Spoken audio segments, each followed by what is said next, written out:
heart raced through his chest, feeling the wind on his fur. He leapt from flying platform to flying platform, trying to catch up to those darn pirates. They still had Big Boy. He couldn't let them get away. From what he knew of the land, they were headed straight for the beach, most likely to sail away. The soft grass cushioned each fall he took, swiping forward through enemies. Eventually, he stumbled across something shiny at the end of the open field. A pearl. It had to be Big Boy's. He turned it around in his paws. An arrow was drawn on it. It pointed to the huge jungle up ahead. He's been leaving a trail. Kato smiled. He knew Big Boy was pretty clever, even when he kept on dropping pearls. Storing it away, Kato continued into the thick brush. The first thing about the jungle was that there were incredibly thick weeds and bushes, so navigating the whole thing was a pain.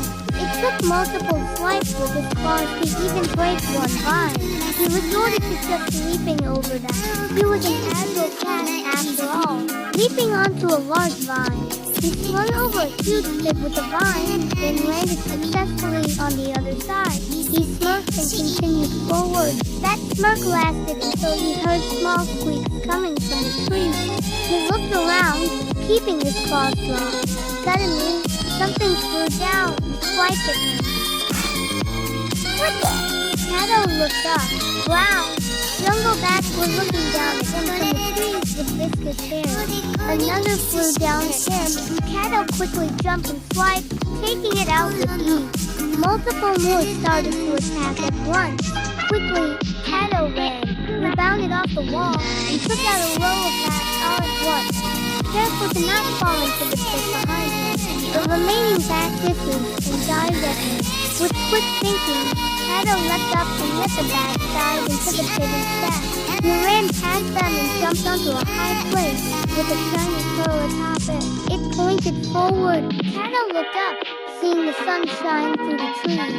Looking further, there was a sandy beach and crystal ocean up ahead. He could smell the salt up ahead and hear the crashing of the waves.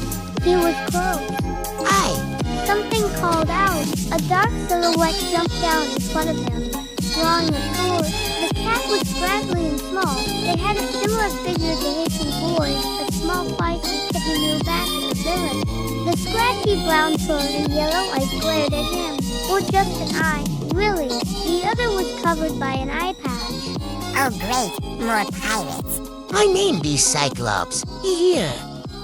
My captain sent me here to stop ye and give you a good beating while I'm at it.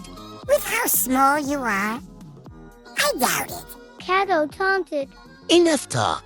Cyclops shouted, rushing forward and swinging his sword right at him. Kato swiftly dodged to the side, rebounding with a kick to the face. Cyclops got knocked back, slowing his fall by dragging his sword into the ground. Pulling the sword out, he hissed and went back for another strike, hitting Kato straight on.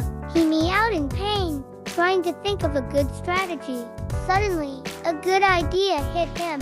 Kato ran and jumped up one of the trees, climbing it. Once he reached a good point, he jumped and dove right for Cyclops. It hit hard. Cyclops tumbled to the ground and dropped his sword. Kato was quickly coming after him, so instead he used his claws and got up. They traded a few swipes before Cyclops stopped fighting, seemingly out of breath. Kato looked over him in triumph as he walked over to him, leaning down. Okay, now tell me, where did your crew take Big Boy? Aye. He rolled onto his back. They already sailed off with the land lover. Across the seas. HMPH. Not on my watch. Kato then ran off to try and follow them into the sea.